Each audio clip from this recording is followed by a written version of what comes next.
look at you smiling already. Let's dance. Oh, you always know how to make me happy. That's the spirit. Keep clapping. I will. This is wonderful. One more spin. Billionaire finds a maid dancing for his paralyzed mother. What happens next will shock you. The footage. The timestamp on the security footage read 9:14 p.m. Marcus Webb had been in his office for 11 hours. His jacket was on the back of the chair. His third coffee of the evening had gone cold somewhere around 7. He wasn't planning to check the cameras. He was planning to go over the riverfront project contracts one more time before morning. But the notification had come through on his phone. Motion detected. Sitting room, and out of habit more than concern, he'd opened the app. He expected to see Patricia making her rounds, or the house settling the way old houses did, or nothing at all. A false trigger from a curtain moving near a vent. He did not expect this. The sitting room on his phone screen was lit only by the lamp near the window and whatever light came in off the street. The television wasn't on. The room was quiet in the way his mother's room had been quiet for a year and a half, the particular silence of a place where someone was being managed rather than lived in. Except it wasn't quiet. Not anymore. Abena was dancing. She was moving through the center of the room with complete unself-consciousness, the way a person moves when they are absolutely certain no one is watching. Arms loose, feet easy on the hardwood, shoulders rolling back into something that had a name Marcus couldn't quite place. Old Motown. Something his mother used to hum in the kitchen when he was 8 years old, and the world was a completely different size. And his mother was watching. Not the flat, exhausted watching of a woman waiting for the next medication, or the next meal, or the next person who spoke to her, slowly and too loud. Loretta Webb, 73 years old, partially paralyzed since the stroke that had taken 18 months from all of them, was watching Abena with her whole face. Her left hand, the one that worked, was moving on the armrest of her wheelchair, tapping in time. And then she laughed. Marcus had not heard his mother laugh in 14 months.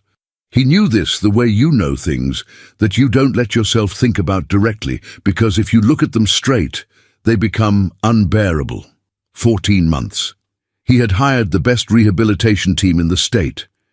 He had flown in a specialist from Johns Hopkins. He had converted the entire first floor of the Lincoln Park house into an accessible living space and spent more money doing it than most people earned in 5 years. He had done everything he knew how to do, which was throw resources at a problem until the problem got smaller. The problem had not gotten smaller. His mother had gotten quieter, and Marcus had kept working, because working was the one thing he had always known how to do without anyone's help. Abena stopped dancing. Not because she'd heard anything. She hadn't. She just stopped, turned toward Loretta, and said something Marcus couldn't hear because he hadn't activated the audio. She was smiling. Loretta was still smiling back. Abena reached out and took his mother's left hand and held it for a moment, not the way a caregiver holds a patient's hand, clinically, professionally, taking a pulse, but the way you hold someone's hand when you want them to know you're glad to be in the same room. Then, Abena pulled the wheelchair around so Loretta was facing the window, and she sat down cross-legged on the floor beside it and said something else. And Loretta's shoulders moved in that way they did when she was laughing, but didn't have the breath for sound. Marcus sat at his desk in the Wacker Drive office building and watched his phone screen for 4 minutes and did not move. Then he set the phone down. Then he picked it up again. He looked at the time. He thought about calling the house. He thought about what he would say if he did. He thought about the last time he'd sat in that sitting room, really sat, not stood in the doorway for 3 minutes before his next call. He couldn't remember. He remembered visiting. He remembered checking in. He remembered asking Patricia for updates and reviewing his mother's therapy notes and authorizing a new medication adjustment and signing off on the schedule changes. He remembered managing his mother's life with the same systematic efficiency he brought to every project his company ran.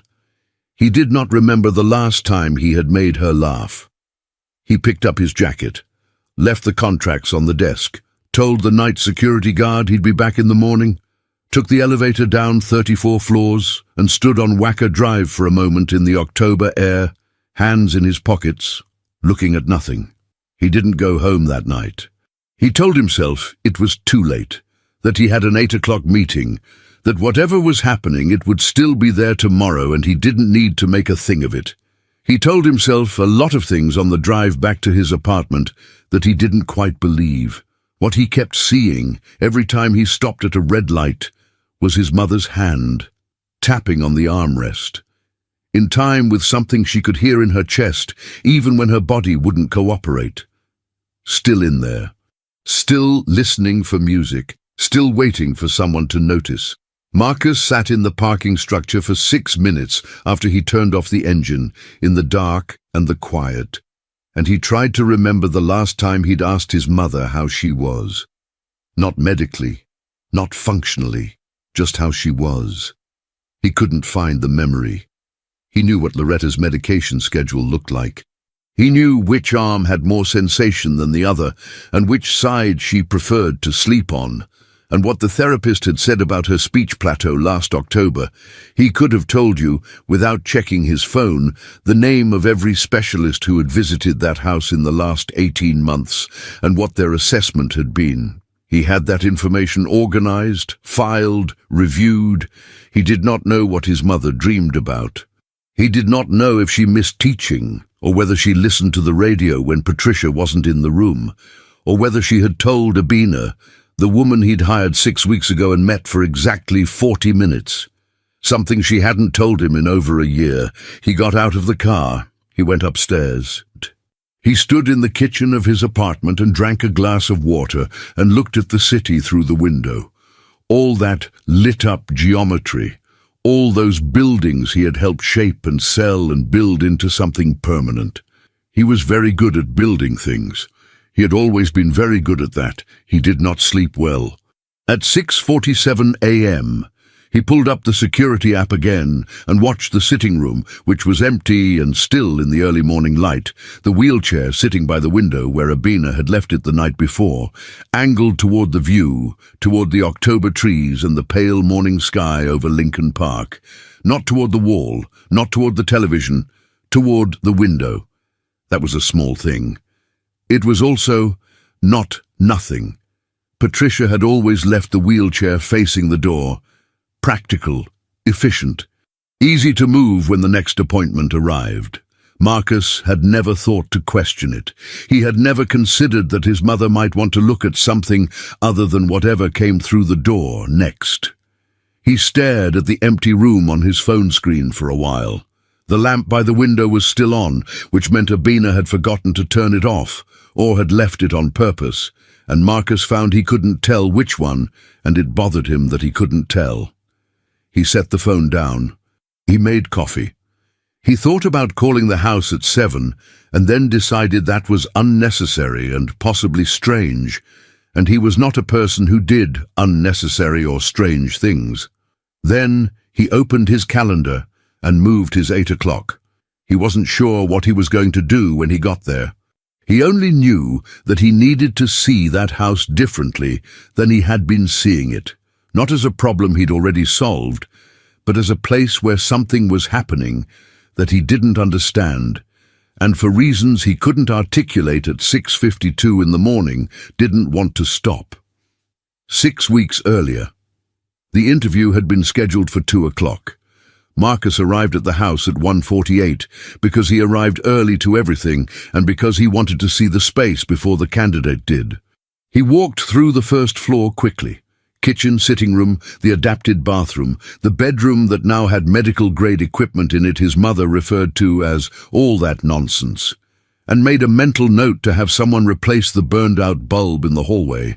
Then he sat down at the dining room table with Abina Asante's resume and read it for the 3rd time. She had a degree in health sciences from UIC, 4 years as a live-in caregiver for an elderly couple in Evanston.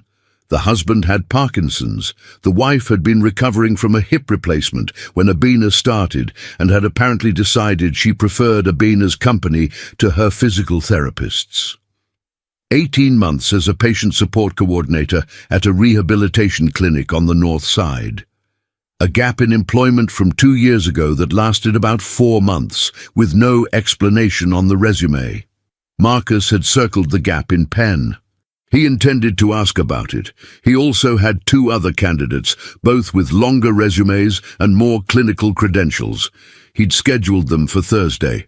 He wasn't sure why he'd scheduled this one first. At 2:01, the doorbell rang. He opened it himself because Patricia was upstairs with his mother. Abina Asante was standing on the front step in a dark coat, a bag over one shoulder, and the specific expression of someone who has decided to be calm, regardless of what happens next. She was younger than he'd expected from the resume, late 20s, he guessed. She looked at the house for exactly 1 second before she looked at him. Mr. Webb. Not a question. Come in. They sat at the dining room table. Marcus had his list of questions. He worked through them methodically, her approach to care routines, her experience with stroke recovery and partial paralysis, her understanding of Loretta's specific profile, how she handled emergencies, her availability, her references. Abena answered everything directly. No elaborating beyond what was asked, no selling herself. He found it either impressive or irritating and couldn't decide which. You've worked with patients who have communication difficulties, he said. Yes. My mother's speech was significantly affected by the stroke. She has good and bad days. On bad days she can be frustrated. That's reasonable. Marcus paused. I'm telling you it can be difficult. I understand. I've worked with people who couldn't speak at all. She held eye contact. Frustration is reasonable. It doesn't make it difficult. It makes it honest. He looked at her for a moment. Then he moved to the next question. They were 20 minutes in when the front door opened. Not knocked, opened. With the confidence of someone who had long ago decided that knocking at Loretta Webb's house was a formality that didn't apply to her. Ruthie Calhoun was 71 years old, wore a coat the color of a school bus, and was carrying a covered dish that smelled like sweet potato pie.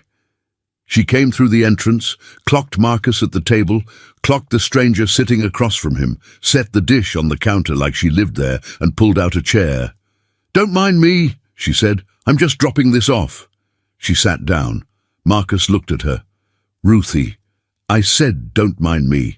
She folded her hands on the table and looked at Abena with the focused interest of a woman assembling a dossier. "You're interviewing for the position." Abena glanced at Marcus. "Yes, ma'am. What's your name?" "Abena Asante." "Where are you from originally?" "South Side. My parents are from Ghana." Ruthie nodded slowly, as though cross-referencing this against some internal database. "Can you cook?" "Ruthie," Marcus started. "I'm asking because Loretta has opinions about food, and the last woman they brought in made her oatmeal that tasted like something you'd use to patch a wall." She looked at Abena. "Can you cook?"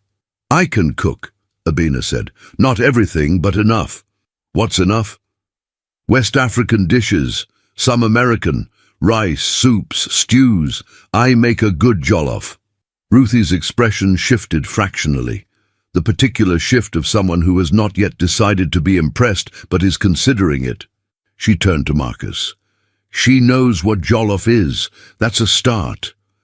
"This is a professional interview," Marcus said, "and I'm conducting part of it." Ruthie turned back to Abena. "Loretta can be stubborn, especially on days when her speech isn't cooperating.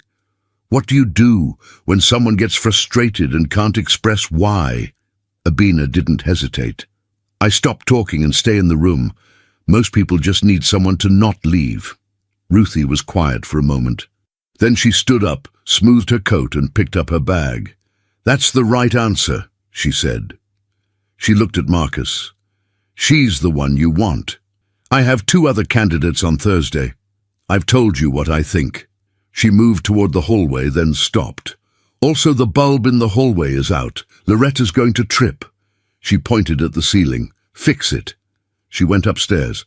Marcus looked at the empty chair she'd left, then looked at Abena, who had the expression of someone making a very controlled effort not to smile.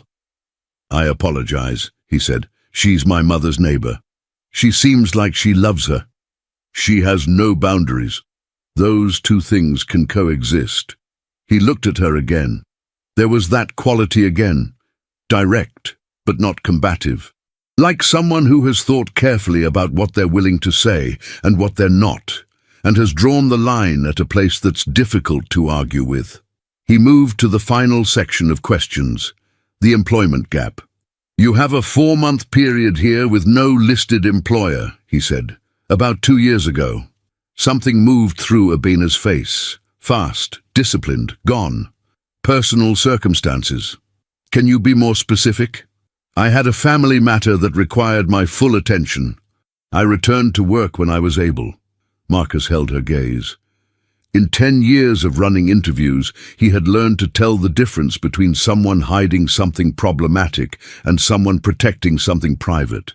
He wasn't always right, but something in the way she held herself, straight-backed and absolutely still, not defensive but not open either, told him this was the second category. He made a note. He did not press further. The interview wrapped up 3 minutes later. He walked her to the door. As she stepped outside, she turned briefly, looking at the house again, the old limestone facade, the trees in the yard going amber and gold at the edges. "Your mother," she said. "What was she like before the stroke?" The question surprised him, not because it was inappropriate, it wasn't, but because in 6 months of hiring and managing his mother's care team, not one person had asked him that. "A teacher," he said after a moment. "High school English. 31 years. Abena nodded, looking at the house. "She must have a lot of patience." "She has more than I do." "That's not unusual," she said, without any particular edge, and walked down the front steps. He stood in the doorway and watched her go. Then he went back inside and sat at the dining room table and looked at the 2 other candidates' files on Thursday's schedule for a long time. He called Abena's references that afternoon. He called her that evening. What the doctors never noticed. 3 weeks into the job, Abena had learned the rhythms of the house the way you learn a song, not by reading it, but by living inside it long enough that you stop counting the beats. She knew that Loretta slept lightly between 4 and 6 in the morning and deeply from 6 to 8, and that waking her before 8 was the fastest way to start the day on the wrong foot. She knew the physical therapy sessions on Tuesday and Friday mornings left Loretta exhausted and quiet for most of the afternoon, and that the best thing to do during that quiet was to be present without making demands on it. She knew that Loretta preferred the window shade at exactly halfway, not closed, not open halfway, and that if someone moved it without asking, she would look at it for a long time without saying anything, which was worse than saying something. She knew these things because she had watched, because she had sat in the room and paid attention instead of just completing tasks and moving on. What she'd also noticed, and hadn't told anyone yet because she wasn't sure what to do with it, was the music. It started on her 4th day. She had been moving through the sitting room with the cleaning cart, and she'd had her earbuds in, one ear only, the way she always worked, and the song that came on was an old Marvin Gaye record her aunt used to play on Sunday mornings. Without thinking about it, she'd started to hum. She'd turned around to find Loretta watching her, not the unfocused watching of a woman with diminished attention, sharp watching, the kind that tracked something specific. And Loretta's left hand was moving on the armrest, small movement, almost imperceptible, but it was there. Abena pulled out her earbud. "You know this one?" she'd asked. Loretta's mouth moved. The words didn't come. They often didn't. That was the nature of the damage. But her expression was clear enough. She knew the song. She knew it in her body before she knew it in language. Abena had stood there for a moment, calculating something. Then she'd gone to her bag, pulled out the small Bluetooth speaker she used in the kitchen, brought it into the sitting room, and put on the record from the beginning. She watched Loretta's hand the whole time. By the second verse, it was tapping. By the end of the song, something in Loretta's posture had changed. The chronic tightness across her shoulders, the particular brace of a person who spends most of their time waiting for the next difficult thing, had released by some small but real degree. Abina noted it the way she noted everything, quietly, without making a performance of it. After that, music became part of the daily routine. Not scheduled, not formal. Nothing that went into the care log or required anyone's sign-off. Just the speaker in the sitting room or the kitchen, old soul and R&B, and occasionally gospel, when the afternoon light came in golden and the day felt like it needed that particular gravity. Abena moved through the house, and the music moved with her, and Loretta tracked it like a plant tracking the light, her attention sharpening on the days the music was there in ways it didn't sharpen on the days it wasn't. The speech therapist, Dr. Okonkwo, noticed something at the week 3 session. She was reviewing Loretta's vocalization exercises, a routine that had been producing modest, plateau-level results for several months. And Loretta completed a sequence she'd been struggling with since August. Dr. Okonkwo looked at her chart, looked at Loretta, asked her to do it again. Loretta did it again. "Has anything changed in her daily routine?" Dr. Okonkwo asked Abena afterward in the hallway. "I've been playing music in the afternoons and in the mornings when she eats." Dr. Okonkwo considered this. "What kind of music?" "Whatever she responds to, mostly Motown, some Aretha, a little Curtis Mayfield." The therapist was quiet for a moment.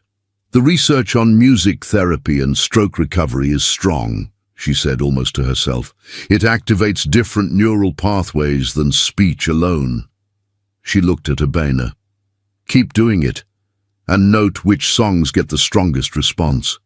I want to incorporate that into the sessions." Abena said she would.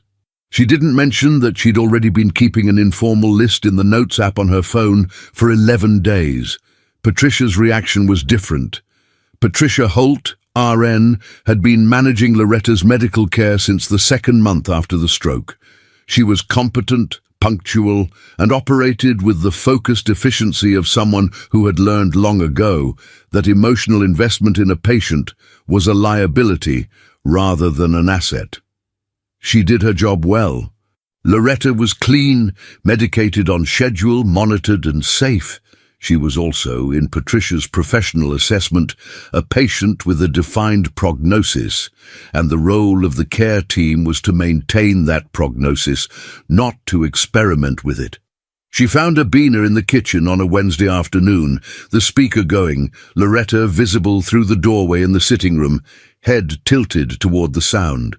"The music in the common areas," Patricia said. "It needs to be kept at a reasonable volume.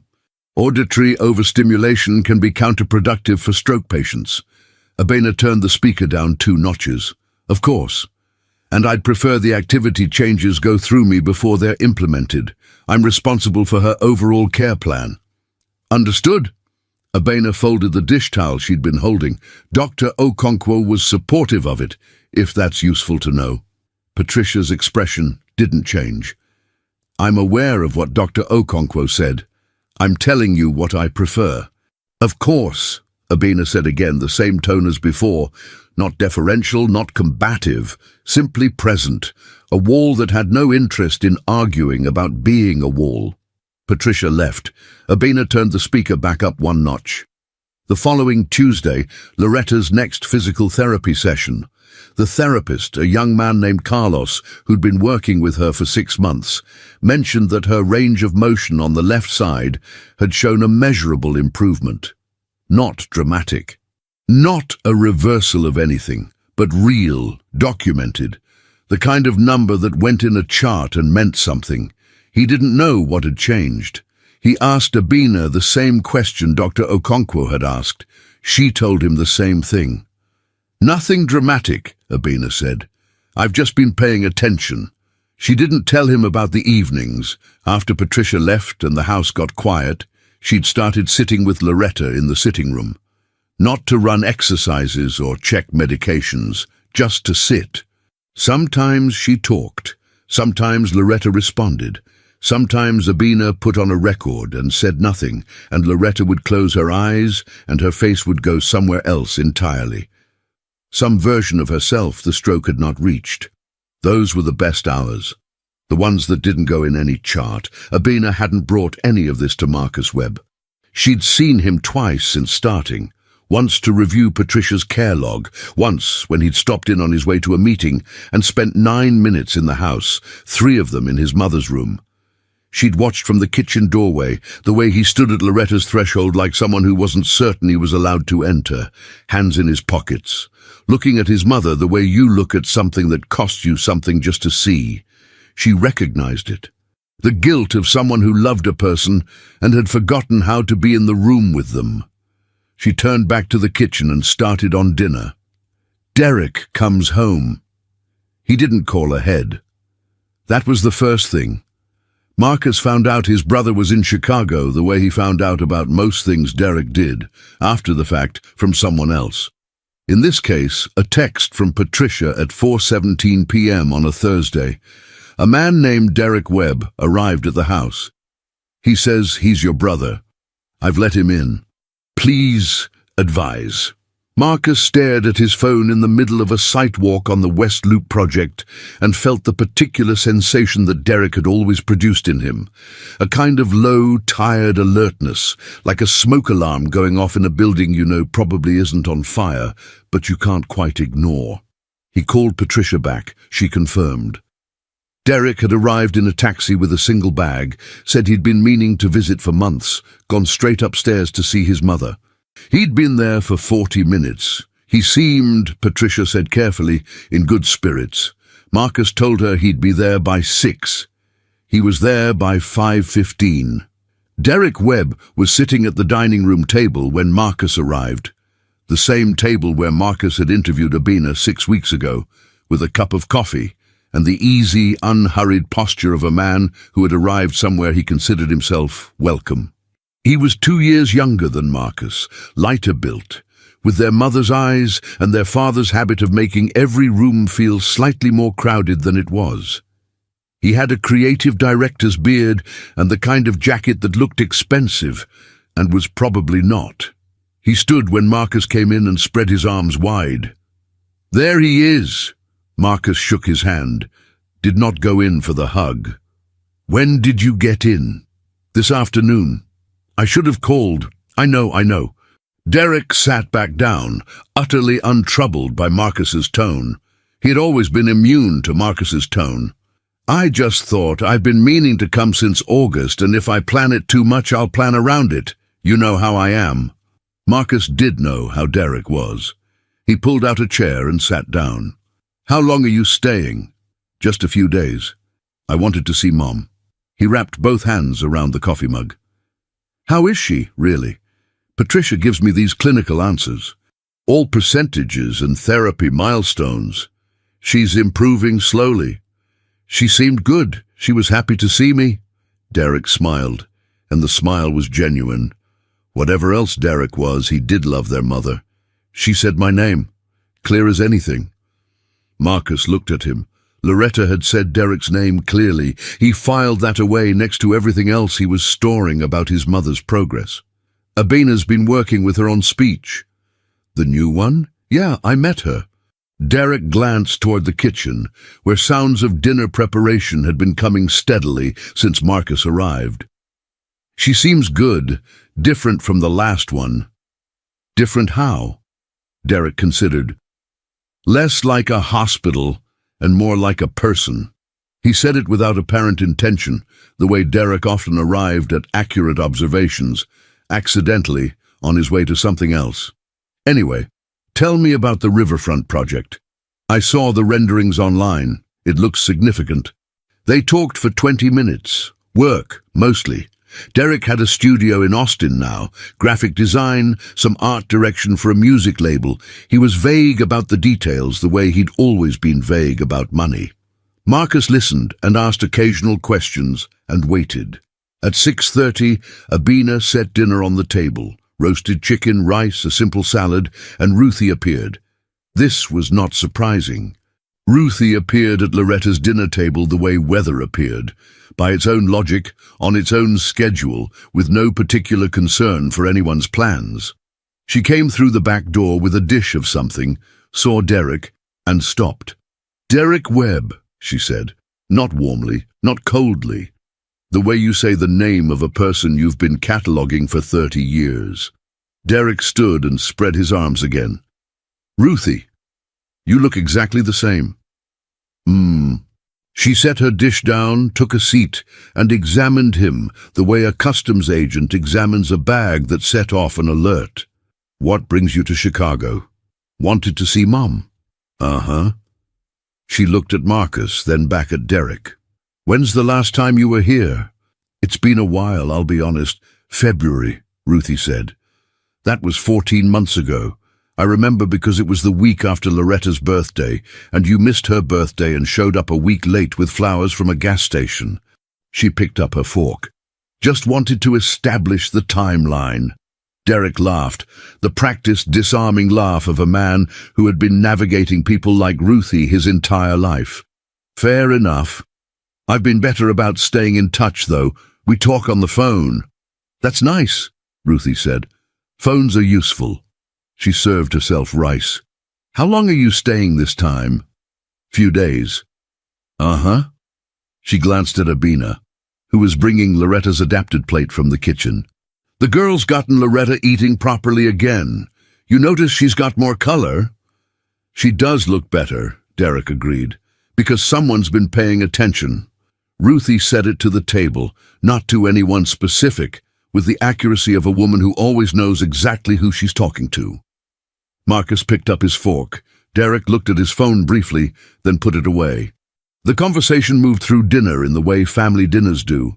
Current events, old memories, a story about a cousin in Atlanta, a small argument about whether their father had preferred the north side or the south side, which was resolved when Loretta, who had been listening with her eyes and the left side of her face since she'd been wheeled to the table, made a sound that was clearly a laugh at both her sons for arguing about it. After dinner, Marcus helped Abina clear the plates. Derek, who had offered once and been waved off, drifted back to the dining room table with his coffee. Marcus came back from the kitchen and paused in the doorway. Derek was looking at the bookshelves, the ones that lined the far wall. Old family photos mixed in with his mother's decades of collected paperbacks. He had his phone out. He was not taking a photo of the books. He was looking at something else on the screen. When he heard Marcus's step, he put the phone away smoothly, too smoothly, and picked up his coffee.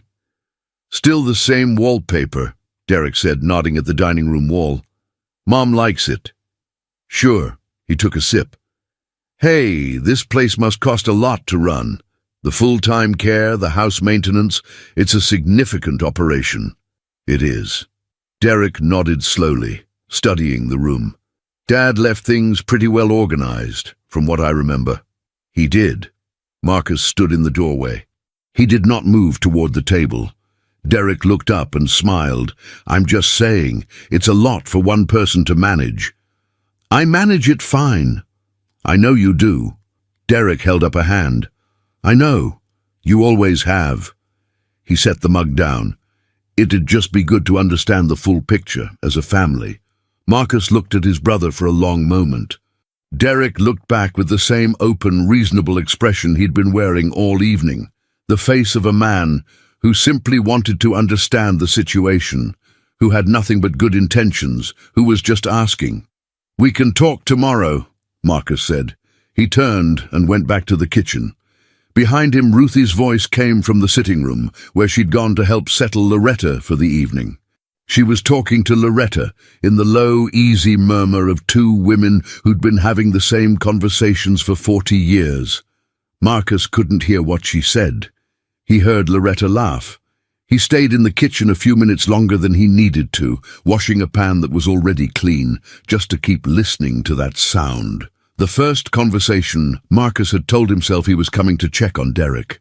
That was the reason he gave himself on the drive over, a Tuesday afternoon, 2 days after Derek's dinner table question about the estate.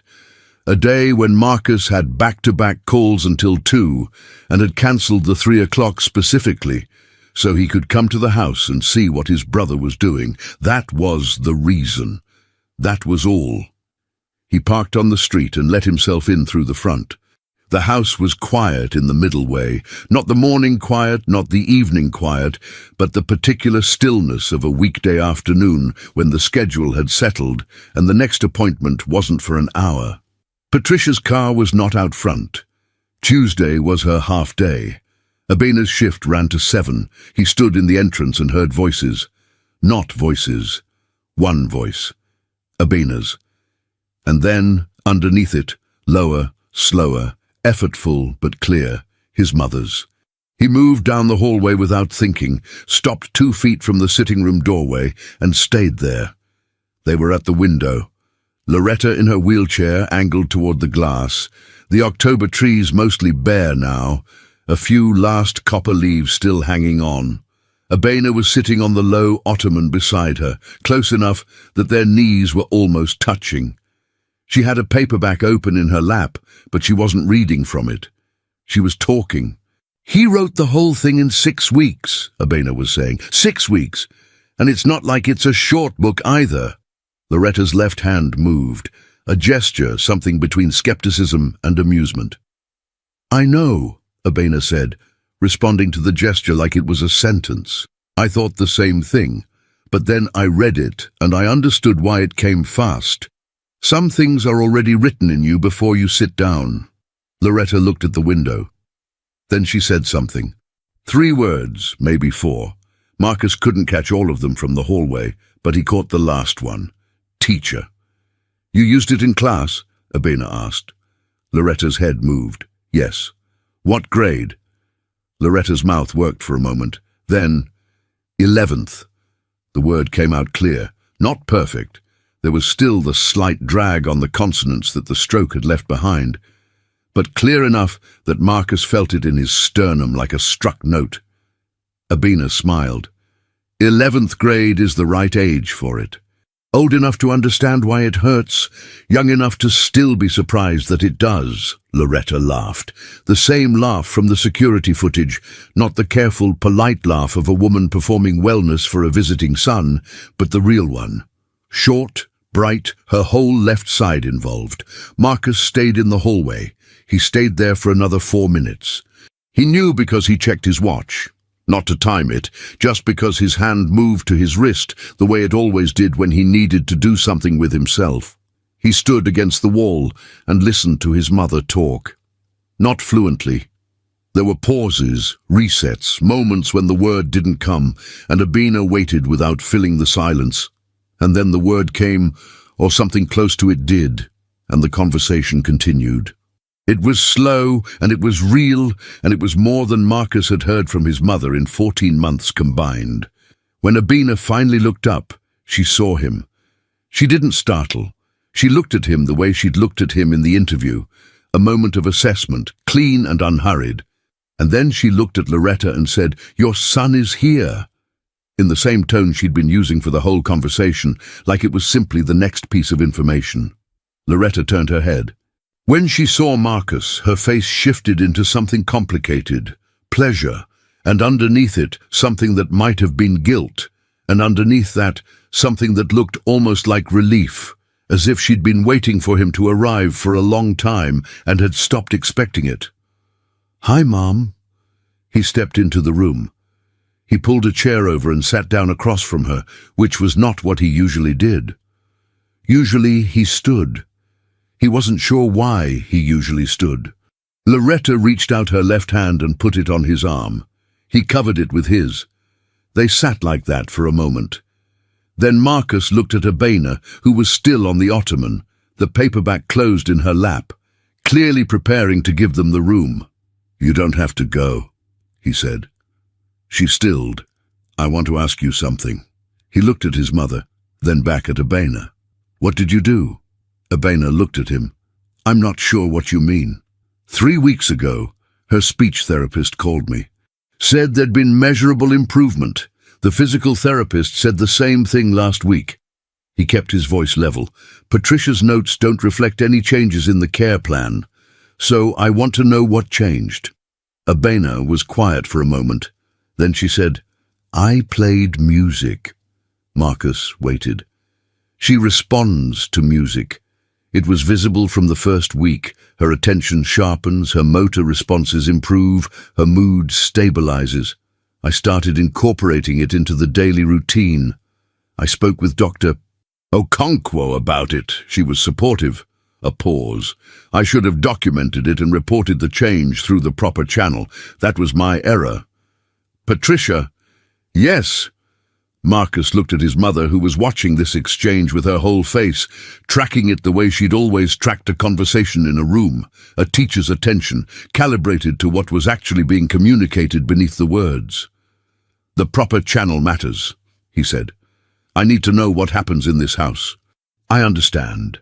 But I'm not saying it was wrong. I'm saying I want to be informed. Abena nodded. He looked at Loretta. Is there anything else? That she's noticed? That she's been doing? That isn't in the care logs? Loretta's left hand moved on his arm. A light pressure. He looked at her. She met his eyes and held them for a moment. Then she said, slowly, with effort, but with absolute clarity, she stays. Not she stays late, or she stays to help. Just, she stays. Marcus held his mother's gaze. He understood what she was telling him. Abena stayed in the evenings, after Patricia left, after the schedule ended. She stayed and sat in the room with Loretta, not because she was paid to, but because she had decided to, and whatever was happening with Loretta's recovery, the measurables, the charted improvements, the things the therapists were now calling progress, had something to do with that, with simply not being left alone. He looked at Abena. She was watching him with the same composed expression she always wore, but there was something underneath it now, not defensiveness, not apology. Something braced, like a person waiting to be told to stop doing the thing they know they shouldn't stop doing. The overtime, he said finally. Make sure you're logging the additional hours. You'll be compensated. Something in Abena's posture released. Slightly. Thank you. And document the music protocol. What songs, what times, what responses, I want it in the weekly report going forward. I will. Marcus nodded. He didn't get up. He stayed in the chair across from his mother, and for the next 20 minutes he did not check his phone, did not think about the riverfront project or Derek or the meeting he'd rescheduled, and when Loretta's speech faltered, he waited, really waited without filling the space or moving toward the door, until she found the word herself. She always found the word. It just needed time. He'd been in too much of a hurry to learn that. When he finally stood to leave, Loretta caught his hand again. She looked up at him and said 2 words. They came out whole and even, the clearest thing she'd said all afternoon. Come back. Not a question. Not a request, exactly. A statement about what she needed and what she knew he was capable of if he decided to be. Marcus bent down and pressed his forehead to hers for just a moment, something he hadn't done since he was a boy and the world was a different size, and said, I will. He meant it. What Abena carries Ruthie brought it up on a Friday morning. That was how it happened, not through any deliberate investigation, not through anything Marcus did or asked, but because Ruthie Calhoun had been carrying the information for several weeks and had decided, on a Friday morning in November, with the first real cold of the season pushing in off the lake, that Marcus Webb had earned the right to know. He had come to the house before Patricia arrived, which was new. He'd been doing that, coming earlier, staying longer, rescheduling fewer things. Ruthie had noticed. Ruthie noticed everything, catalogued it, and drew conclusions that were usually correct and occasionally devastating. She found him in the kitchen, making coffee, and sat down at the table the way she always sat, like she'd been there before he arrived and would be there after he left. "You've been asking about Abina," she said. Marcus looked at her. "I ask about all the staff. Not the way you've been asking." She folded her hands. "Loretta told me you stayed 2 hours on Tuesday. My mother is improving. I want to understand what's contributing to it." "Uh-huh." Ruthie looked at him with the patience of a woman who had been a postal worker for 30 years and had developed an unshakable tolerance for people who said one thing and meant another. "There's something you should know about her. About why she took this job." Marcus set his mug down. "If there's something relevant to her employment, this isn't about her employment." Ruthie's voice was even. "It's about why she's the way she is. Why she stays in the evenings, why she's good at sitting with your mother without making it about herself." She paused.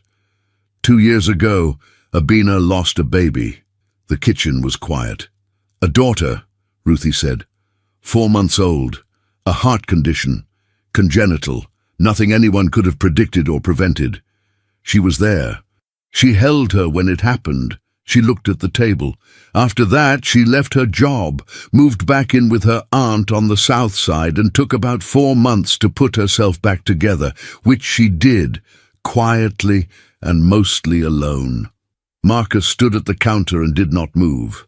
"She took this job because she needed somewhere to be useful," Ruthie continued. "Somewhere quiet.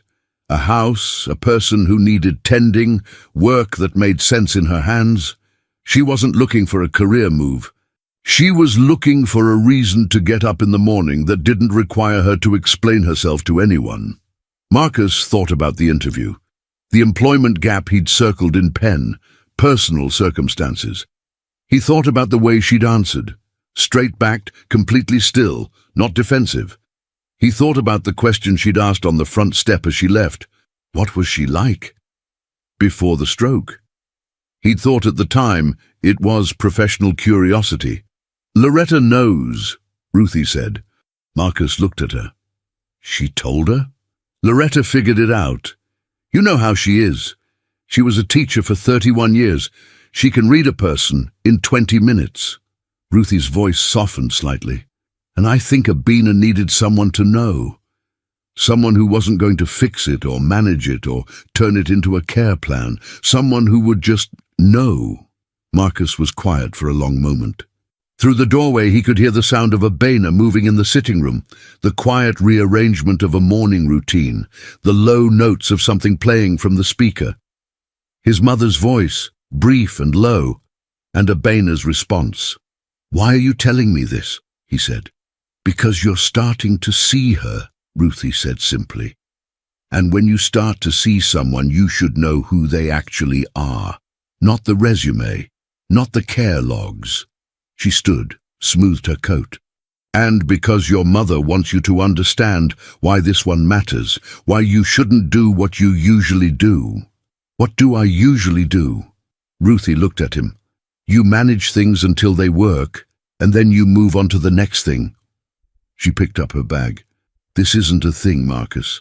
This is a person who showed up in your mother's life at the exact right moment and gave her something back that the rest of you, the doctors, the therapists, even you, didn't know how to give her."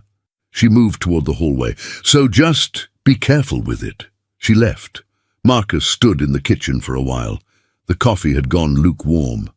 He didn't drink it. He thought about Abina in the sitting room with his mother every evening, the paperback in her lap, the music low, and what it must cost to do that. To sit willingly in rooms with people who were diminished, people whose bodies had failed them in slow and grinding ways, when you had already held the worst loss of your own life in your arms and walked back into the world afterward. What kind of person did that make you? What kind of person you had to already be for that to be possible? He went to the sitting room doorway. Abina was adjusting the angle of the window shade, exactly halfway, the way Loretta liked it. She saw him and straightened. "Good morning. She had a good night. Slept through until 7:30. "Good." He stood in the doorway. "I wanted to thank you. For Tuesday. For being direct with me about what's been happening." Abina studied him for a moment. "You didn't come here to say that. It wasn't confrontational." It was simply precise. The same quality she'd had in the interview, that exact location of the true thing without cruelty. Marcus looked at his mother, who was watching him from the wheelchair with her teacher's attention, and then back at Abena. "No," he admitted. "I came because I've been coming. I don't have a better explanation than that." Something crossed Abena's face. Not softening exactly, but an opening. Like a window moved to its right position. "She's been asking about you," she said, "in the mornings. When she wakes up and I'm getting her ready for the day. Sometimes she asks when you're coming." Marcus absorbed this. He thought about the security footage again. His mother's hand on the armrest, tapping. In time. Still listening. Still waiting for someone to notice she was in the room. "I'll be here tomorrow," he said. "And Thursday." Abena nodded. She turned back to the window. Then she said, without looking at him, "She asked me once what I missed most about my daughter." Marcus went very still. "I told her I missed the weight of her, how she felt in my arms." She kept her eyes on the window, the bare November trees, the grey morning sky. "Your mother held my hand when I said it. She didn't say anything. She just held my hand." A pause. "I've worked with a lot of people. Nobody's done that before." The sitting room was quiet. The speaker on the bookshelf was playing something low, an old Aretha record, barely above a whisper. Marcus didn't say anything either. He understood, maybe for the first time, what his mother had known for weeks, that Abena wasn't here in spite of what she'd lost.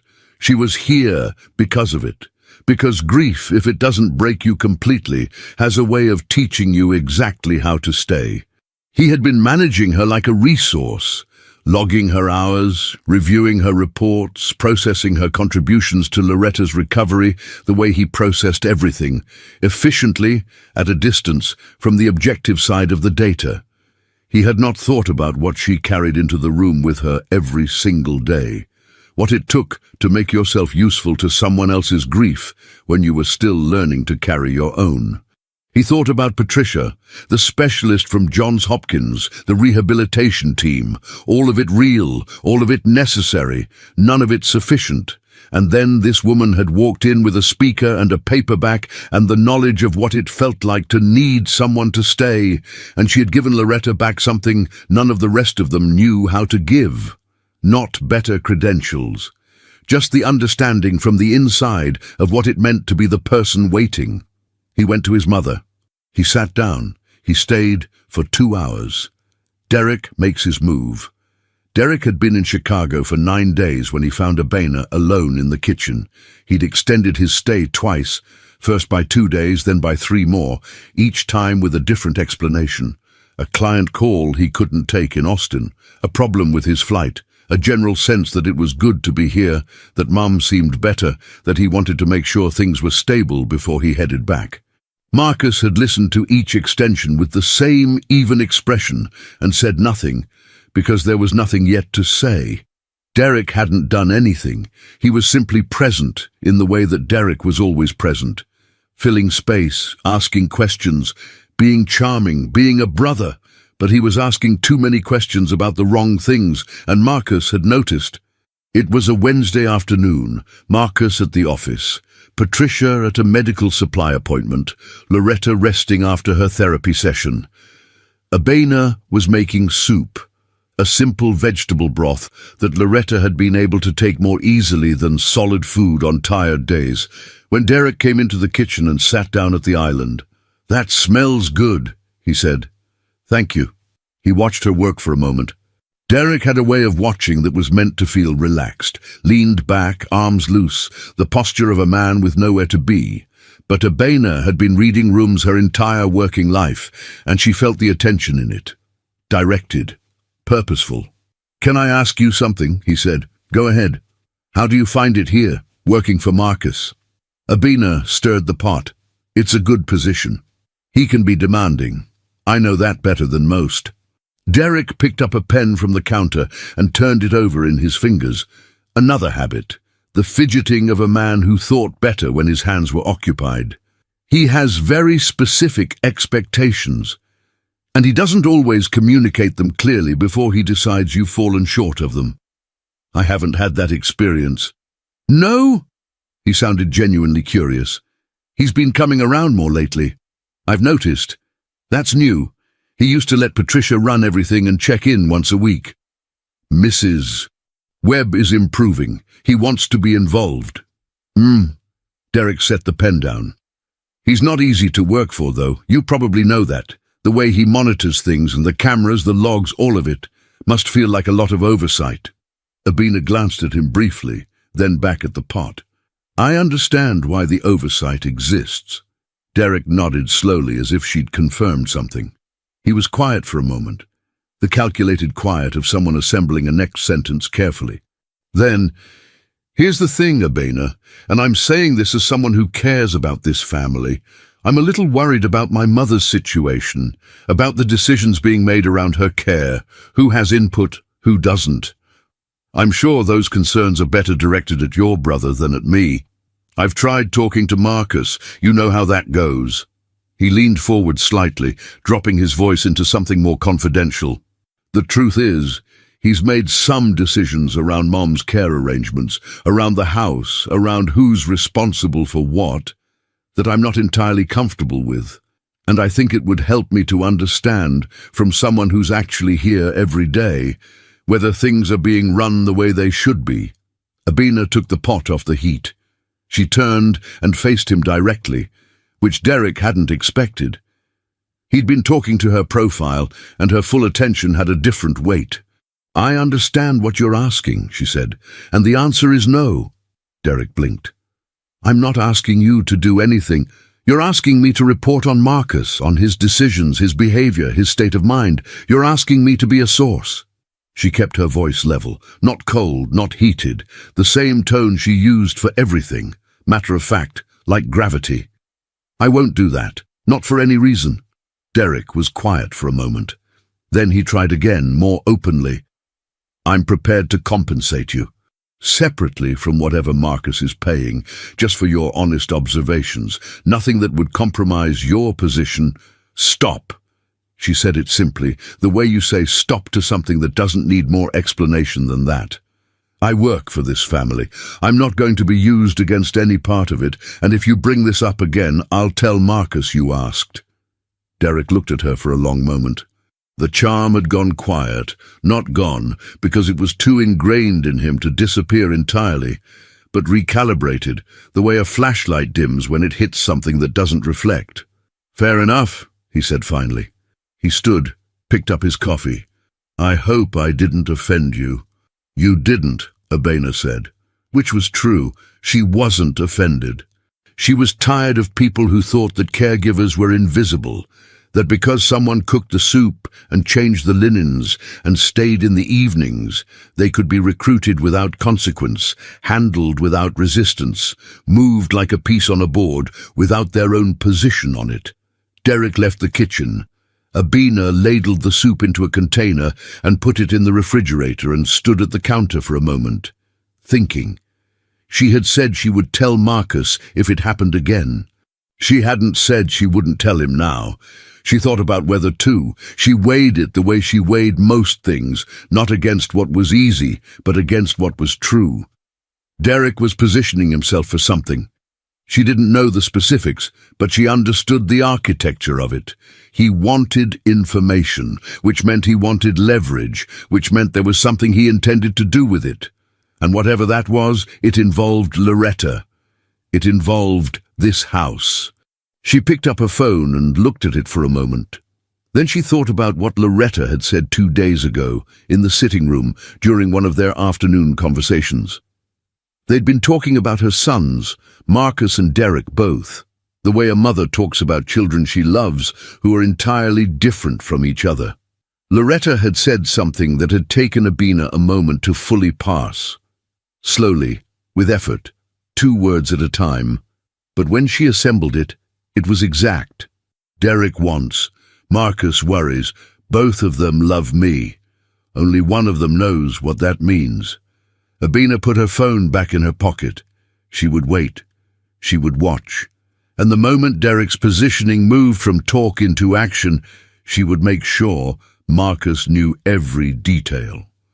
That evening, after Patricia left and Loretta was settled, Abena sat in the sitting room and put on a record and didn't mention Derek at all. Loretta didn't ask. She rested her head back and closed her eyes and let the music hold her. And Abena sat on the ottoman and kept her company, and the house was quiet in the way it was only quiet when it felt like enough. 3 days later, Derek called a lawyer. He didn't tell anyone in the house. He used his cell phone on the front steps at 7 in the morning, when the street was empty and the cold came off the lake in long grey gusts, and he spoke for 18 minutes with a family law attorney named Howard Greer, who specialized in estate disputes and guardianship challenges. Marcus found out about it 4 days after that, from a contact who knew Greer's office. But that was still 4 days away. For now, the house didn't know yet. The soup was in the refrigerator, the music was low, and Loretta Webb slept well, which was the only measurement that mattered at the end of any given day. Loretta speaks. It was a Thursday evening, the last week of November. The sitting room was warm, the lamp on, an Aretha record playing low. Abena had put it on before she left for the evening, then slipped out quietly when Marcus arrived at 6, making room the way she always did now, without being asked. Marcus had brought soup from a place his mother used to like. He set it on the table by her chair and pulled his own chair close, the way he'd been doing for 3 weeks. Close enough that her left hand could reach his arm if she wanted to. She waited until he'd eaten something. She'd always done that, fed people before she asked anything of them. 31 years in a classroom had taught her that no one thought well on an empty stomach. Then she said, "Sit." He was already sitting. She meant it differently. Be still, be here, stop organizing yourself for what comes next. He understood. He put down the container. He looked at her. Loretta Webb took a breath that was also a gathering. The specific breath of a woman who had been forming a sentence in her body for days and was finally ready to let it out. When she spoke, it came slowly. But it came. "I am not afraid," she said, "of dying." Marcus went still. "I want you to know that." Her left hand moved on the armrest. "I have made my peace with God, with your father, with the things I did not do in time." A pause. A reset. The words came in their own rhythm, unhurried, like water finding its level. "But I am afraid of being invisible." The room was quiet except for Aretha, barely above a whisper. 18 months, Loretta said. People come, they check, they do the things, then they leave. Her eyes were steady on his. Loretta's eyes had always been her most undiminished feature, dark and precise and entirely present. "I am still here, inside this." She lifted her left hand slightly, indicating the body that had failed her in increments. "Still thinking, still remembering, still—" She paused, searching. "Still wanting." Marcus said nothing. He had learned over the last 3 weeks how to not fill her silences. It had been the hardest thing he'd ever practiced. "No one asked me," she said, "what I wanted after. Everyone decided." She looked at him. "You decided. You are good at deciding." He absorbed this. "I thought I was helping." "You were." She held his gaze. "And you were also somewhere else." She touched her chest. "Here, you were somewhere else." He looked at his hands. He had his father's hands, broad, capable, built for work. He had spent 48 years doing things with them and very little just holding on. "Mom," he said. "I'm sorry." She reached out and covered his hand with hers. The gesture was slow. Her reach was always slow now, but it was deliberate, and it landed with the weight of everything she'd just said and everything she hadn't needed to say. "I know," she said. "I know you are." A beat. "That is why I am telling you. Because sorry is the beginning, not the end." From the hallway, from the chair just around the corner where she had been sitting with a magazine for the past 40 minutes, not going anywhere, not making a sound, came a single audible sniff. Marcus looked up. Another sniff. Then the unmistakable sound of Ruthie Calhoun locating a tissue in the bottom of a large bag. Loretta's face moved. The left side, the side that worked, pulled into something that was unmistakably a smile. "Ruthie," she said. "I'm not here," Ruthie said from the hallway. Her voice was thick. "I'm not listening. I'm reading my magazine. Don't mind me." "How long have you been there?" Marcus asked. "Since before you arrived." A pause, rustling, another sniff. "The soup smelled good and I wanted to see if you were going to eat it or just hold it like a prop." "This is a private conversation," Marcus said. "Private conversation shouldn't happen in houses where I have a key." More rustling, the sound of a magazine being set down. "Also, I am an emotional wreck right now, so everyone please give me a moment." Loretta was laughing, both sides trying, the right side limited but the effort real, her shoulders moving and her eyes bright and full. She hadn't laughed this hard in front of Marcus before. He hadn't been there for it before. He looked at his mother laughing and felt something loosen in his chest that had been locked for the better part of 2 years. "Ruthie," he said, and his voice was different now, the careful professional register gone. "Do you want to come in?" A pause. "I wasn't going to intrude." "You're already intruding." "That's fair." She appeared in the doorway, tissue in hand, coat still on, reading glasses pushed up on her forehead. She looked at Loretta, who was still laughing quietly. "You didn't have to tell him all of that right this second, you know. We had a plan." "There was a plan?"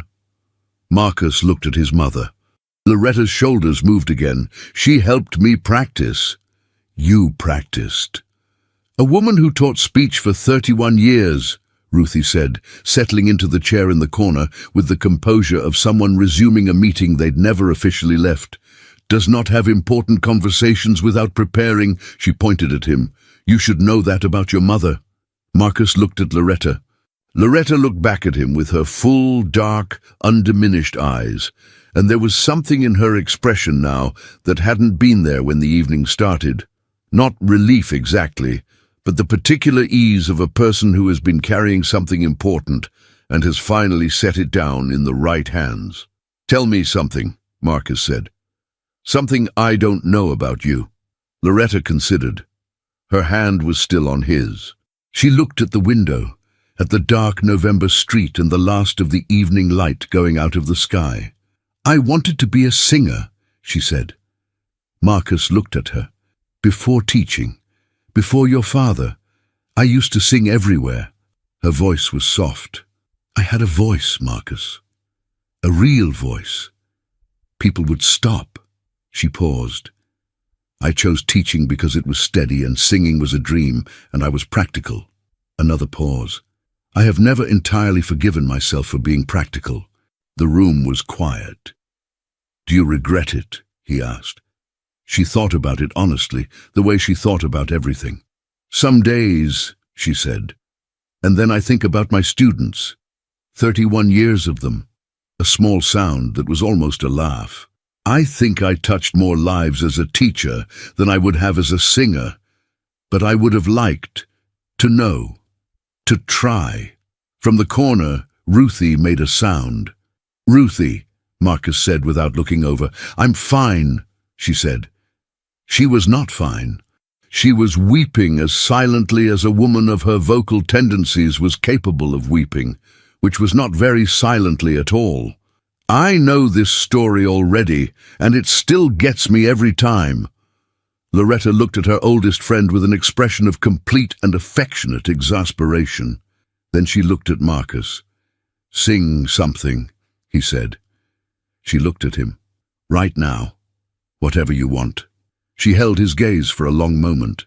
Then, Loretta Webb, 73 years old, partially paralyzed, 18 months past the worst thing her body had ever done to her, closed her eyes and began to hum. It was low and slow and not entirely steady. The stroke had taken some of the steadiness.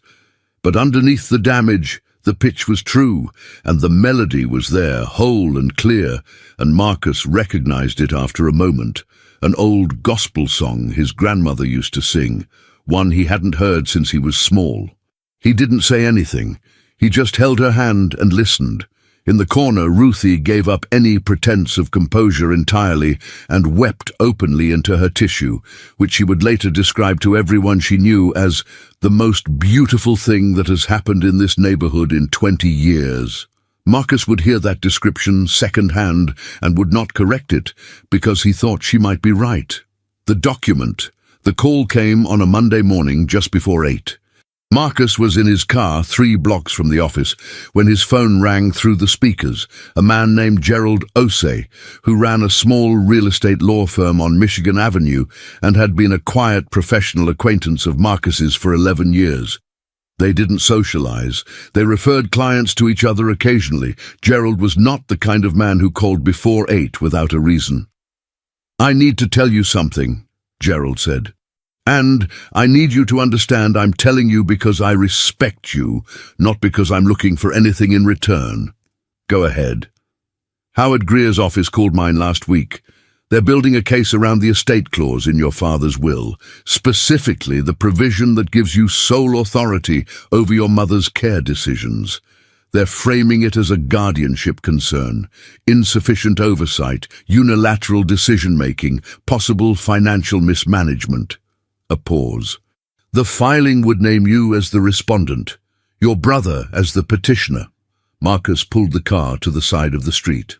"The filing isn't submitted yet," Gerald continued, "but Greer's office is gathering documentation.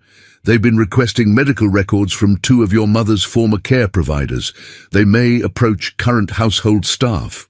Marcus thought about Abina in the kitchen, Derek's easy posture at the island. "Just for your honest observations. Nothing that would compromise your position." "Thank you," Marcus said. "I'm sorry, Marcus.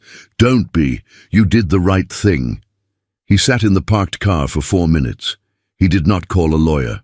He did not call Derek. He went over, in sequence, everything Derek had said and done in the 12 days he'd been in Chicago. The questions about the estate, the comments about the cost of running the house, the phone call on the front steps in the early morning cold, the way he'd looked at the bookshelves during that first dinner while his phone screen showed something that wasn't photos. He thought about his mother's voice in the sitting room 3 weeks ago. Sorry is the beginning, not the end. He was not going to let Derek make this about sorry. He went to the office. He had 3 calls and a site meeting, and he took all of them, steadily, because the work did not stop, and he had never been a man who let the work stop. But at 4 o'clock, he cleared the rest of the day, drove to Lincoln Park, and let himself into the house. Derek was in the sitting room with Loretta, reading to her, an old novel from her shelf, something by James Baldwin, and to his credit he was reading it well, with patience, pausing where she signaled with her hand that she wanted a line again. Whatever Derek was or wasn't, this part was real. Marcus stood in the hallway and watched for a moment and let it be real. Then he said, "Derek, kitchen, now!" Derek looked up. Something moved across his face, fast, disciplined, and then the easy expression came back. He closed the book, told Loretta he'd be right back, and followed Marcus to the kitchen. Marcus closed the door. He didn't raise his voice. He had decided, on the drive over, that he would not raise his voice, because this was not a conversation that needed volume. It needed clarity. "Howard Greer," Marcus said. Derek's face went very still. "You retained Howard Greer's office to contest the guardianship clause in Dad's will. They've been pulling medical records. They were going to approach Abina." He watched his brother. "You want to tell me I have it wrong?" Derek was quiet for a moment. When he spoke, his voice was careful, not defensive, not apologetic, but careful in the way of a man reconsidering which version of the truth to offer. "I have concerns about how Mom's situation is being managed. That's legitimate. That's not an attack on you. You hired a lawyer without telling me. I tried talking to you. You shut it down. You asked me about the estate finances over dinner 4 days after you arrived. That's not a conversation, Derek. That's reconnaissance." Marcus kept his voice even. You came here because you thought I was distracted. You thought if you positioned yourself as the concerned son, the one who showed up, who was present, who read to her, you could build a case that I was running this house without proper oversight and use it to challenge the will. Derek opened his mouth. Don't. Marcus held up one hand. I've watched you do this our entire lives. You arrive when something looks valuable and you make yourself necessary, and then you make a move. You did it with the Atlanta property. You did it with Dad's business contacts the year after he died. I let those go because they were things, and this is Mom. His voice stayed flat, even, controlled. This is Mom. Derek. The kitchen was quiet. Through the wall they could both hear, faintly, the sound of music from the sitting room. Abena must have arrived, had put on the record, the daily ritual unchanged. Loretta's world continuing on its gentle axis, while her sons stood in the kitchen with the distance of 30 years between them and no good way across it. Derek sat down at the island. He didn't look like a man who'd been caught. He looked like a man who was tired, which was different. And for a moment Marcus saw his brother clearly, not the charm, not the positioning, but the person underneath. Smaller than he presented, genuinely uncertain, a man who had spent his life in his older brother's shadow and had never fully forgiven either of them for it. I'm not trying to take anything from you, Derek said. It came out quieter than his other sentences. I didn't want to be left out again. Every decision about Mom, every choice about the house, all of it, it's yours. It's always been yours. And I know that's partly because I've never been here, I know that. But it doesn't feel good to be the son who gets a phone call after the fact. Marcus looked at him for a long time. You want to be involved, Marcus said. Yes. Then be involved. Come when you say you're going to come. Call her. Not when you want something, just to call. Be a son. He pulled out the other stool and sat across from his brother. But if Greer's office takes one more step toward filing anything, I will respond to it fully, and it will be the end of whatever goodwill we have left. Are we clear? Derek looked at the counter. Clear. Call Greer today and tell him to stop. I will. Marcus stood. He looked at his brother for a moment. This man he'd known his entire life and understood so imperfectly, who loved their mother and also wanted what she represented, who was both those things simultaneously and probably always had been. She's not an estate, Derek. She's a person. When you're ready to be in the room with the person, the door is open. He left the kitchen. He went to the sitting room. Loretta was in her wheelchair by the window, the record playing, her hand moving on the armrest in its quiet rhythm. She looked at him when he entered, the teacher's look, the one that read the room before any sentence was spoken. Is it handled? She asked. He stopped, looked at her. You knew? She held his gaze steadily. I know my sons. She let that sit for exactly the right amount of time. Is it handled? Yes. She nodded. She looked back at the window. Sit with me. He pulled his chair close and sat, and neither of them spoke for a while, and the record played, and outside the late November light went grey and thin over Lincoln Park, and the bare trees held their ground the way bare trees do, stripped down, still rooted, waiting with the specific patience of things that know spring is coming, even when nothing looks like it yet. What Abena decides. The letter was 4 paragraphs long. Abena had written it on a Sunday night at her aunt's kitchen table, by hand first and then typed, and she had read it 3 times before she folded it into an envelope and addressed it to Marcus Webb. It was a resignation letter. She'd been thinking about it for 2 weeks, not because anything had gone wrong, not because Derek's approach had unsettled her, not because of any single event she could point to and say that is the reason. The reason was something less definite and more honest than that. It was the growing awareness that she had crossed some invisible line in her own interior, that she was no longer working for the Webb family so much as she was living inside it, and that the distinction mattered in ways she was only beginning to understand. She thought about Loretta every morning when she woke up. She thought about whether she'd slept well, whether the weather would affect her joints, whether the therapy session on Tuesday had been too tiring or not tiring enough. She thought about Marcus, about the change in him over the past 6 weeks, the way he'd gone from a man who stood in doorways to a man who pulled up a chair, and what that shift had cost him, and whether it would hold. She thought about Ruthie's next visit, and whether she'd bring sweet potato pie again, or switch to her other offering, which was a bread pudding that everyone agreed was technically excellent and somehow deeply depressing to look at. She thought about these people the way you think about people who are yours, and that was the problem. She was a caregiver. She was not family.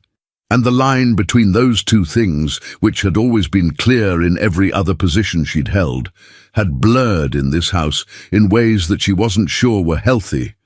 For her, for Loretta, or for Marcus, who had begun looking at her like she was something other than staff, which was either the most natural development in the world or a complication that would eventually cost all of them more than it was worth. She sealed the envelope on Sunday night. She put it in her bag. She planned to leave it on the kitchen counter Monday morning before Loretta was up. She did not leave it on the kitchen counter. She was standing in the kitchen at 7:15, the envelope in her hand, when she heard Loretta's voice from the sitting room. One word, her name, called with the particular inflection that meant she was awake and wanted company, not assistance. Abina put the envelope in her coat pocket and went in. They had breakfast together, the way they always did on mornings when Patricia came late.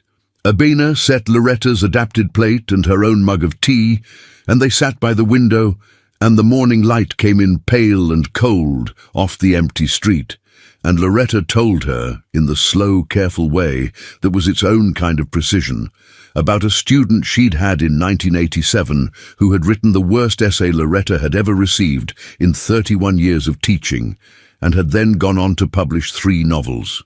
"Worst essay," Loretta said. "3rd chapter, best book. What did you tell him when the book came out?"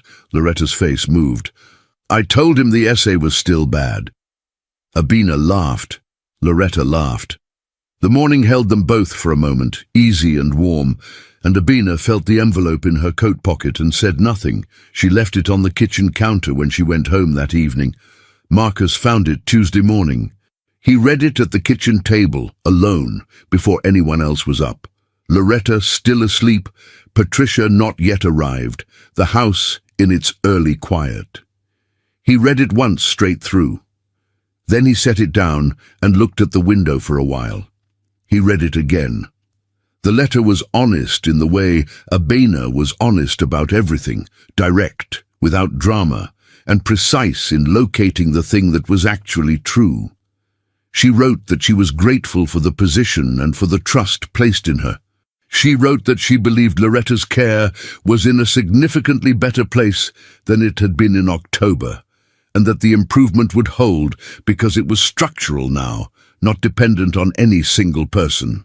She wrote, and this was the sentence Marcus read 3 times, that she had let herself become too close to this family to serve it well, and that the professional distance that made good care possible had eroded in ways she hadn't anticipated and couldn't fully correct while remaining in the position. She didn't mention him by name. She didn't need to.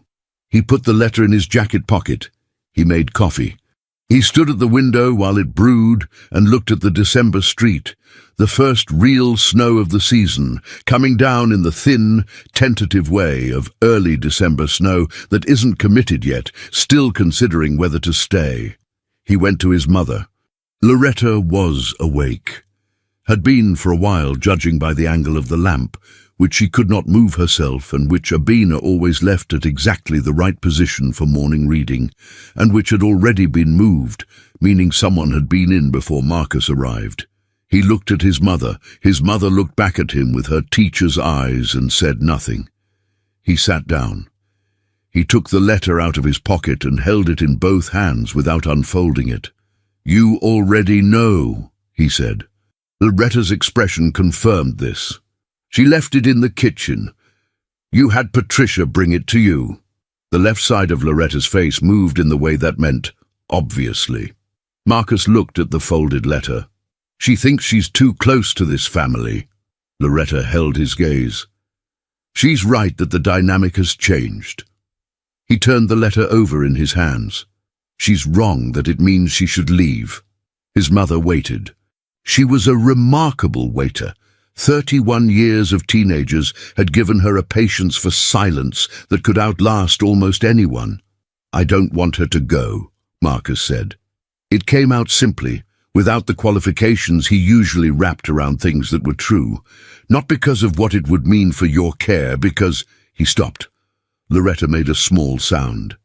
I know, he said. I know.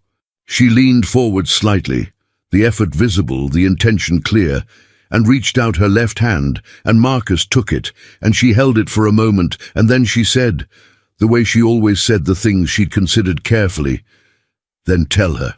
She might say no. She might. Loretta's eyes were steady. Say it anyway. Some things need to be said even when the answer is uncertain. You know this. A beat. You have always known this. You have just been practical. Marcus looked at his mother. I am your mother, she said. I did not raise a man who is afraid of the true thing. She released his hand. She settled back. Go. He stood. From the hallway, from the chair that Ruthie occupied by some law of nature that Marcus had stopped questioning, came the unmistakable sound of a woman who had been present for this entire conversation, attempting to communicate that she had not been present for this entire conversation. Ruthie, Marcus said. Silence. I heard all of that, didn't I? Every word, Ruthie confirmed. I came early, the door was unlocked, I made myself comfortable. A pause. For what it's worth, I agree with your mother. Go, now, before she talks herself into something sensible. Marcus put his coat on. And Marcus, Ruthie called after him as he moved toward the front door. He stopped. She didn't mail it, Ruthie said. She left it on the counter. People who are certain don't leave things on counters. They mail them. He stood in the entrance for a moment. Then he opened the front door and went out into the December snow, which had made up its mind while he wasn't looking, and was coming down properly now, steady and serious, and covering everything in that temporary particular white that makes a city look briefly like it has just been forgiven for something. Still here. He found her at her aunt's house on the south side. He had her address from the employment file. He drove through the December snow, the serious, committed kind, a city that had accepted winter and was no longer negotiating, and sat in the car for a moment before getting out. He was not a man who rehearsed conversations. He had always believed that if you knew what you meant, the words would follow. Sitting in the car, he discovered that knowing what he meant and being able to say it were two different skills. He rang the bell. A woman in her 60s answered. Abena's aunt, he assumed, with the same direct, assembled quality that Abena had, as if the family simply produced people who stood in doorways like they owned the ground under them. She looked at him. He told her his name. She looked at him for a moment longer. Then she called into the house, Abena, the man from Lincoln Park is here. He was shown to a small sitting room and left there. The house was warm and smelled like something cooking. Not soup this time, something with spice and depth, a Saturday morning smell on a Tuesday. There were family photographs on the wall, a shelf of books, a child's drawing taped near the window that he looked at for a moment before he understood it was probably years old and put his eyes somewhere else. Abena came in. She was not in her uniform, a dark sweater, jeans, her hair loose instead of pulled back, and she looked like herself in a way he hadn't fully seen before, which made sense because he'd only ever seen her at work, in the mode of work. And this was the person underneath that. She looked at him with the same steady, unhurried assessment she always used. You didn't have to come here, she said, I know. He had the folded letter in his coat pocket. He didn't take it out. I want to ask you to stay. She was quiet. Not because your leaving would disrupt the care plan, not because of anything practical. He kept his eyes on hers.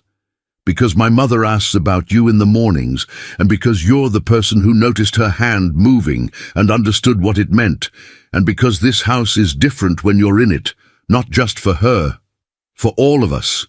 A pause. For me. Abena looked at the window. The snow was still coming down outside, soft and indifferent, covering the south side street in the same white it covered everything else. I wrote in that letter that I'd gotten too close, she said. I know. I meant it. I know that too. He didn't move toward her or away. He held the ground he was on. I'm not asking you to fix the distance. I'm asking you to let it be what it is and stay anyway. Because the alternative, you leaving the house, going back to what it was before you came, I don't think that's right for my mother, and I don't think it's right for you either. She looked at him. You don't know what's right for me. No, he said. You're right. I don't. He put his hands in his coat pockets. I know that you're good at staying in rooms when it's hard.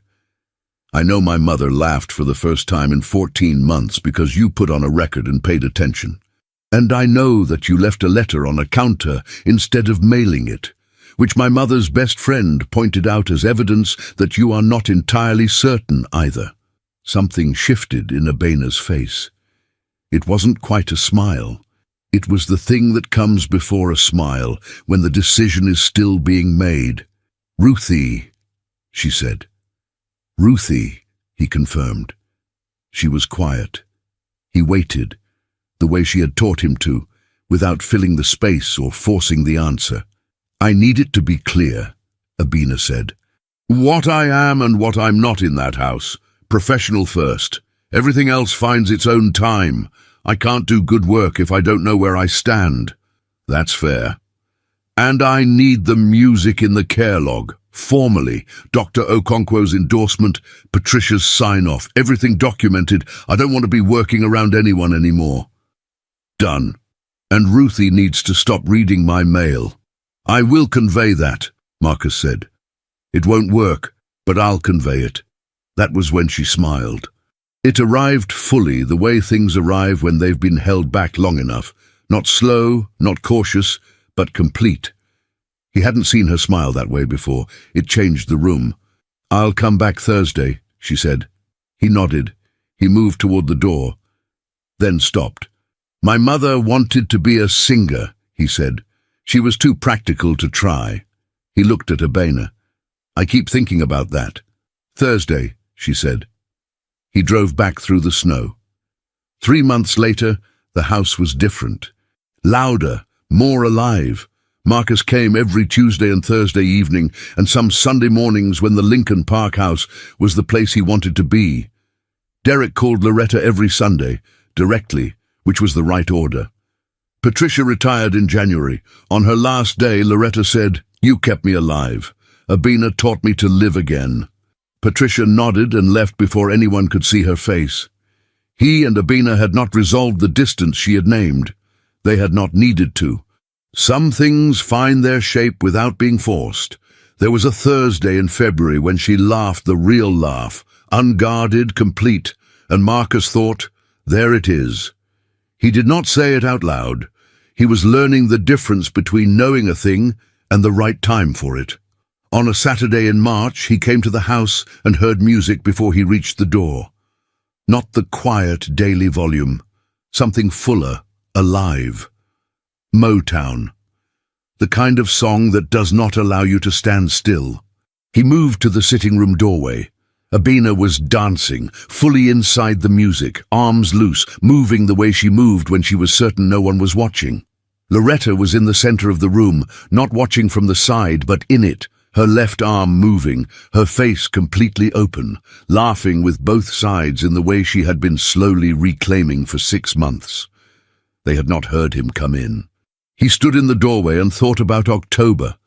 The phone screen in the empty office, his mother's hand on the armrest. All the months he had stood in doorways looking into her life and told himself that providing for it was the same as being in it. He stepped into the room. Abena turned. Loretta turned, her face flushed and bright and more alive than Marcus had seen it since before the stroke, and she said his name the way she used to say it when he was a boy walking into a room she was already in. The way that meant, "You are here. Good. That is exactly right." He crouched in front of her wheelchair, eye level. "Will you teach me to dance?" Loretta looked at him, then at Abena, then back at her son. She let the moment breathe. Then, with the affectionate precision of a woman who had been watching Marcus move through the world for 48 years, "You have no rhythm." "I know," he said. "Teach me anyway." From the hallway came the sound of a phone camera activating. Then Ruthie's voice, businesslike. "I'm on Facebook Live. 47 followers. The lighting is good. Everyone continue." Loretta covered her mouth with her left hand, shoulders shaking. Abena had turned toward the window, but the set of her shoulders made it entirely clear she was laughing. The uncontrolled kind, the kind that arrives when something is so precisely right, the only response is surrender. Marcus stood. He held out his hand to Abena. She turned from the window. She looked at his hand. She looked at him. She took it. They were not graceful. Loretta directed with her left hand every time Marcus went wrong, which was often. Ruthie provided live commentary that nobody had requested and everyone could hear. The record played. The March light came long and gold through the Lincoln Park windows. And Loretta Webb, 73 years old, still here, still wanting, still the realest person in any room she had ever occupied, tapped her hand on the armrest in time with the music and watched her son learn what he should have learned long ago. Not how to dance, how to stay,